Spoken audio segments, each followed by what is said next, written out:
Hi, my name is Jake Woods. I was actually born in Cheyenne. I've been here most of my life. I went to school in Laramie at the University of Wyoming, and then I came back to Cheyenne to work as a real estate photographer.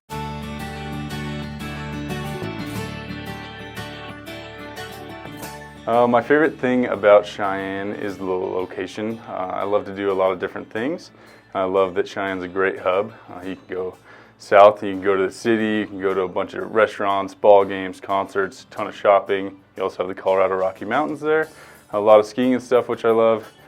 You can go west to the Wyoming mountains. So you can go camping, fishing, hunting, all the stuff I love to do in the Wyoming outdoors. You could also do that same thing going north.